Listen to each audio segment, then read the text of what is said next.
Praise the Lord. मैं उम्मीद करती हूँ कि हम सब प्रभु में बहुत ही आनंदित होंगे। आइए हम अपने सर को झुकाएं। धन्यवाद धन्यवाद धन्यवाद हमारे जीवन। हम आपका धन्यवाद देते हैं पिता, इस सुंदर समय के प्रभु जो आपने हमारे जीवन में दिया पिता। धन्यवाद देते हैं पिता आपकी आशीषों और बरकतों की पिता परमेश्वर। प्यारे पिता परमेश्वर, जब मैं पिता आपके पवित्र वचन में से पिता परमेश्वर प्रभु आपकी क्रूस का तीसरा वचन पिता परमेश्वर बोलने को जा रही हूँ पिता, मैं आपकी पवित्र आत्मा को चाहती हूँ पिता। मैं चाहती हूँ पिता परमेश्वर कि मेरे ऊपर आपकी पवित्र आत्मा का कब्जा हो पिता, और मेरे मुख से निकलने वाला एक एक शब्द पिता परमेश्वर आपकी ओर से नियंत्रित हो पिता। मैं सब कुछ आपको सौंपती पिता, और बड़े विश्वास के साथ आपके प्यारे बेटे यीशु मसीह के नाम से यूहन्ना उसका 19:23-27। हे नारी देख, यह तेरा पुत्र है। तब उसने अपने चेले से कहा, यह तेरी माता है। और उसी समय से वह चेला उसे अपने घर ले गया। तीसरा वचन जो परमेश्वर ने क्रूस से बोला। अपने पूरे जीवन काल में जब हम परमेश्वर के पूरे जीवन काल को देखते हैं तो परमेश्वर सबसे ज्यादा सिर्फ एक चीज का प्रचार करते हैं। कोई बता सकता है वो किस चीज का प्रचार करते हैं? प्रेम का। हमारी पूरी बाइबल अगर हम कहते हैं कि हम बहुत ही फ्लेक्स करते हैं अपनी क्रिश्चियनिटी पे कि हमारा प्रभु जो है सिर्फ प्रेम का प्रचार करने के लिए इस संसार में आए।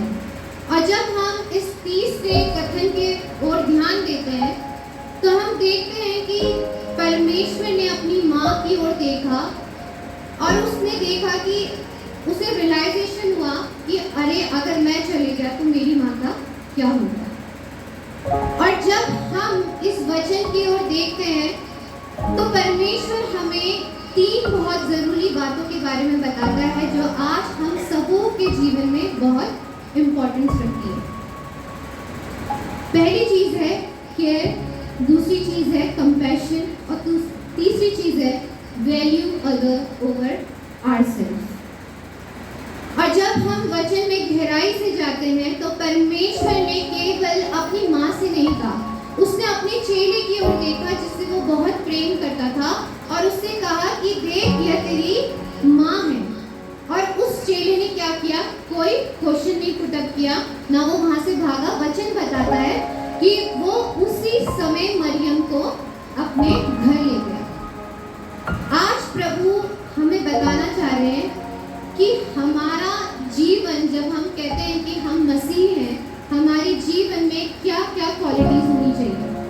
जब हम परमेश्वर का देखते हैं, जैसे हमने इसमें वचन में आगे पढ़ा था 23 में हमने पढ़ा था कि हम देखते हैं कि कितनी ताड़नाएं परमेश्वर को पड़ी, कितने कष्ट से वो गुजर रहे थे। और हम जानते हैं कि क्रूसिफिकेशन से पहले उनको कितने कोड़े पड़े। और जब हम पिक्चर में देखते हैं और जब हम पढ़ते हैं कि परमेश्वर के शरीर से मांस का एक एक कतरा तक निकल गया था। आप जरा उस सिनेरियो को सोचिए कि परमेश्वर उस टाइम पे कितने पेन से गुजर रहे होंगे। 40 दिन 40 रात उन्होंने कुछ नहीं खाया, उनकी बॉडी में शायद कुछ भी एनर्जी नहीं होगी और इतने कोड़े, इतने ह्यूमिलिएशन, इतना सब कुछ हो रहा है। फिर भी परमेश्वर की दृष्टि अपनी माँ की ओर जाती है और वो ये दिखाते हैं कि उन्हें अभी भी उनकी चिंता है। क्या आज हम अपनी परिस्थितियों में हम औरों की चिंता कर पाते हैं? सबसे बड़ा सवाल। आज हम गुड फ्राइडे मना रहे हैं, हम आए हैं, हम सातों कल में सुनेंगे, सब कुछ करेंगे, पर सबसे बड़ी क्वालिटी जो प्रभु यीशु ने हमारे जीवन में दी है प्रेम भाव की, क्या आज वो हमारे जीवन में मौजूद है? मुझे ऐसा लगता है कि चलो 50% अपने लोगों की चिंता तो हम कर लेते हैं। अगर मैं ये कहूँ कि मैं अपनी माँ की चिंता कर लूँगी, मैं अपने भाई बहन की चिंता कर लूँगी, ये एक कॉमन चीज़ है जो परमेश्वर ने हमें दिखाया। पर वहाँ पे उस समय एक नया रिश्ता और बना। किसका बना? यूहन्ना और मरियम का। यूहन्ना ने उसे तुरंत अपनी माँ बनाया। आज मैं आगे बढ़ने से चाहती हूँ कि पहले कोई पढ़ ले गलातियों उसका 6 और 10। गलातियों 6 और 10 अगर किसी को मिल जाए तो पढ़ लें।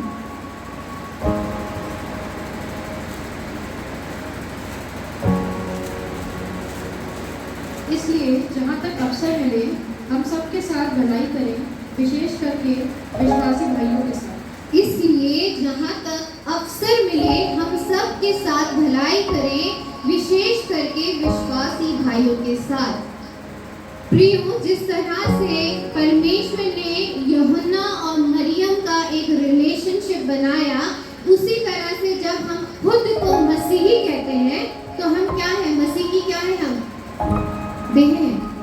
जब हम मसीह की देह हैं तो हम क्या है? एक परिवार है।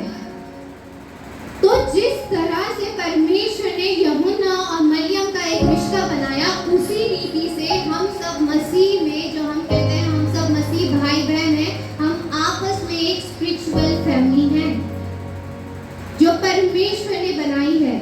तो क्या आज हम केवल अपने खुद के परिवार के अलावा सोच के हम अपनी स्पिरिचुअल फैमिली के बारे में सोचते हैं?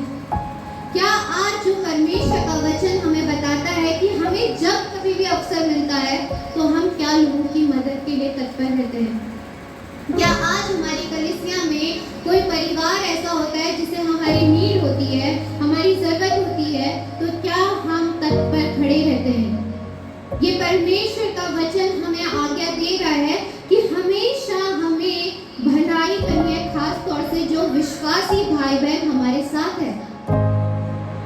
आज हमारे अंदर मैंने अधिकतर ये चीज देखी है, हम लोग बहुत बड़ी बड़ी बातें करते हैं। जैसे अंकल ने स्टार्टिंग में कहा ना कि हम बहुत बड़ी बड़ी बातें कहते हैं, पर हम मन से वैसे नहीं होते। आज हम बहुत सी लंबी लंबी बातें तो बोल देते हैं, मैंने फलाना ऐसा किया, मेरे पास ऐसा है, मुझे परमेश्वर ने इतनी आशीषें दी है, ये सब दिया है। पर जब हकीकत वक्त आता है उस आशीष को किसी और के साथ बांटने का, उस चीज को किसी और के साथ शेयर करने का, क्या हम आगे बढ़ के आते हैं? नहीं। हम किसी के जीवन में कोई बुरी बात होगी तो हम तुरंत उस बात को पकड़ लेते हैं, हम उसकी गलतियों को, उसकी खामियों को बहुत अच्छी तरह से देखते हैं। पर जहाँ कहीं हमें उसकी मदद करने का मौका मिलता है तो हम क्या हो जाते हैं? पीछे हट जाते हैं। वही यूहन्ना हमें बताता है कि परमेश्वर ने जैसा उसे कमांड दिया कि ये तेरी माँ है और तू उसका बेटा है, तो उसने क्या किया? तुरंत परमेश्वर के उस वचन को अपनाया और मरियम को अपने घर ले गया। पर आज हमारे जीवन में ये क्वालिटी कहीं पे भी नहीं है। आज शायद प्रभु ने हमें बहुत ऊंचे ऊंचे पदों पर रखा है, पर वास्तव में आज जब हम अपनी मसीह कलीसिया में देखते हैं, बहुत से ऐसे परिवार हैं जिनको एक वक्त खाने को नहीं मिलता है। हम कितना मदद कर रहे हैं? परमेश्वर का वचन कहता है, परमेश्वर ने बार बार अपने चेलों के सामने ये कहा, हम जब उसको राजा कह के बोला जाता था तो परमेश्वर का एक कथन हमेशा ये आता था कि मैं सेवा करवाने के लिए नहीं, सेवा करने के लिए आया हूँ।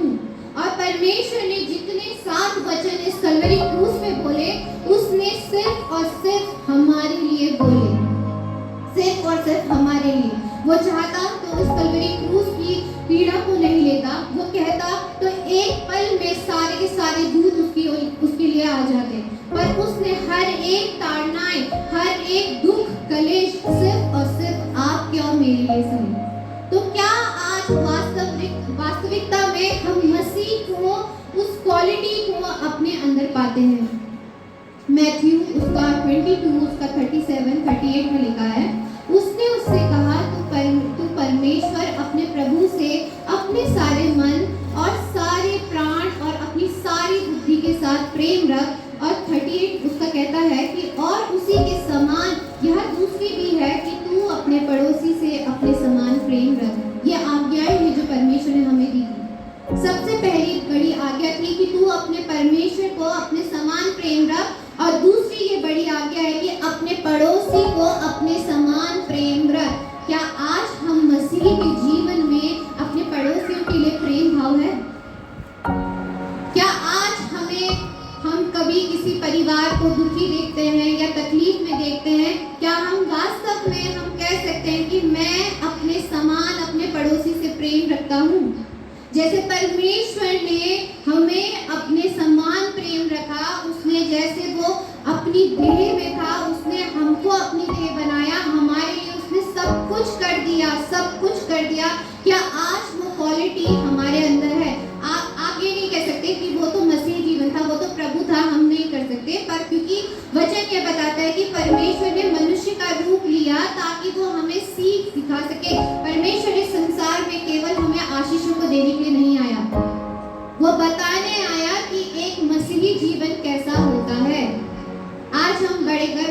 हैं कि हम क्रिश्चियनिटी को फॉलो करते हैं, क्या वास्तव में एक बेसिक चीज जो हमारा सबसे पहला, मुझे ऐसा लगता है जो हमारा बेसिक पॉइंट है हमारे रिलीजन का, वो है लव, क्या वो हमारे अंदर है?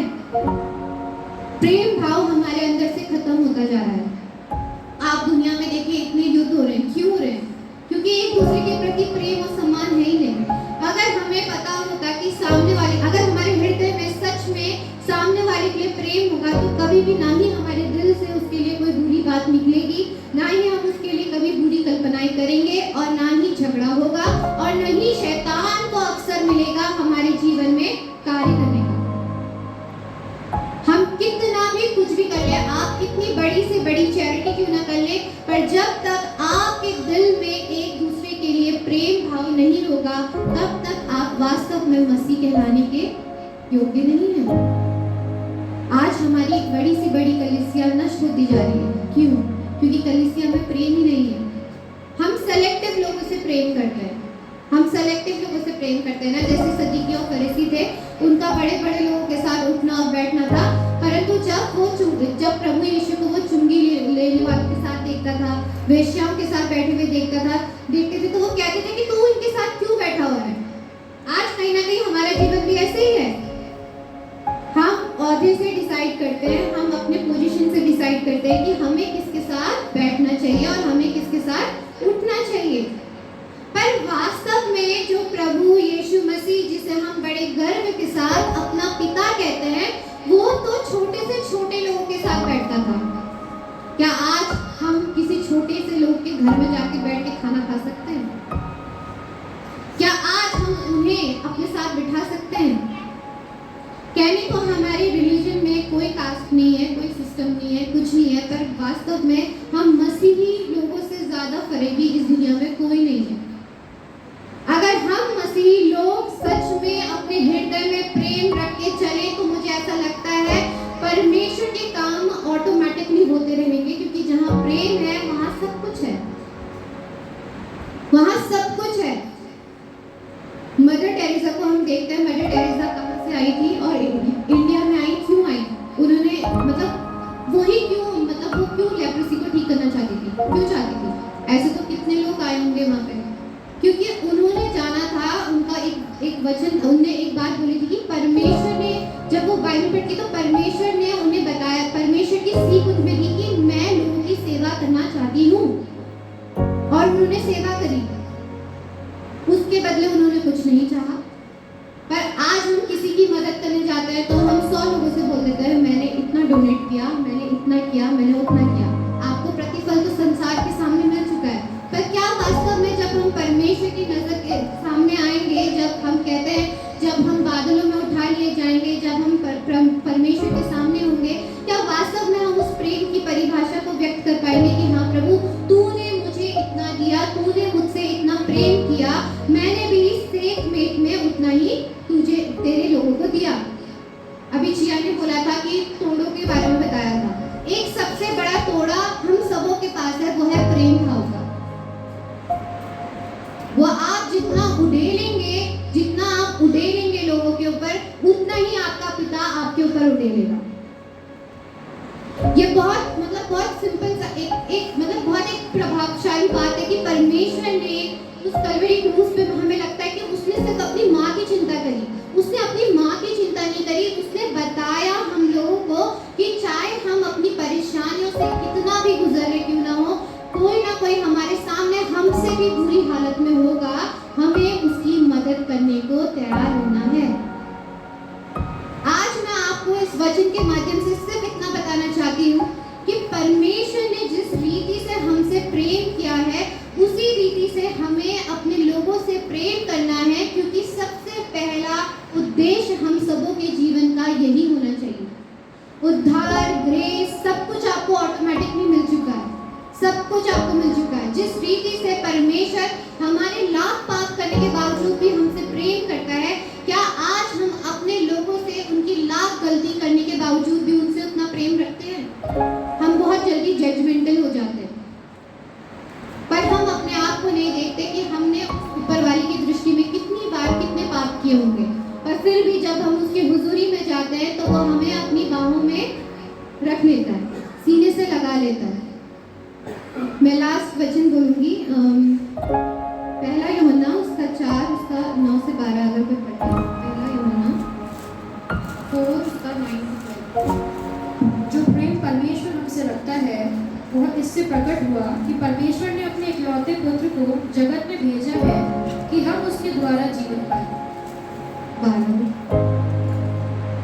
12 पर परमेश्वर को कभी किसी ने नहीं देखा। यदि हम आपस में प्रेम रखें तो परमेश्वर हम में बना रहता है और उसका प्रेम हम में सिद्ध हो गया है। हमने परमेश्वर को नहीं देखा। अगर हम कहते हैं कि हमने परमेश्वर से प्रेम करते हैं और अपने भाई से, यानी कि जो हमारे आस पड़ोस में, हमारी कलीसिया में, हमारे नियर बाय में जो भी रहता है, यदि हम उसे हीन भावना से देखते हैं, यदि हम उसे प्रेम नहीं रखते हैं, तो हम परमेश्वर से भी प्रेम नहीं रखते, क्योंकि जिसको हमने कभी देखा नहीं, हम उससे कैसे प्रेम कर सकते हैं जब हम अपने भाई और अपनी बहन से प्रेम नहीं रख सकते। इसलिए परमेश्वर इस कथन के माध्यम से हमें बताना चाहता है कि जो उसने रिलेशनशिप बिल्ड अप किया है हम सबों को एक साथ रख के, हमें कैसे एक दूसरे के साथ प्रेम भाव में रहना है, कैसे हमें अपने इस ग्रोथ को प्रेम के साथ आगे बढ़ाना है। क्योंकि समय बहुत खराब है और जब हम देखते हैं कि हमारे ऊपर कितने अत्याचार हो रहे हैं, अगर ये प्रेम हमारे में नहीं होगा, अगर इस प्रेम के द्वारा हमारे अंदर एकता नहीं होगी, तो शैतान हमें फाड़ खाने को तैयार है। यदि हमारे हृदय में एक दूसरे के प्रति संयम होगा, करुणा होगी, दया होगी, प्रेम भाव होगा, तो अवश्य है कि शैतान कभी भी हमें इधर से उधर नहीं कर सकता। इसलिए आज के दिन जब हम यहाँ गुड फ्राइडे में आए हैं, अपने हृदय में प्रेम भाव लाएं। यदि आप किसी से बैर रखते हैं, यदि आपको लगता है कि आपके साथ किसी ने गलत किया है, आज परमेश्वर के भवन में उसे माफ करें, क्योंकि परमेश्वर कहता है तुम जैसे माफ करोगे अपने अपराधियों को, वैसे ही मैं भी तुम्हारे अपराधों को क्षमा करूंगा।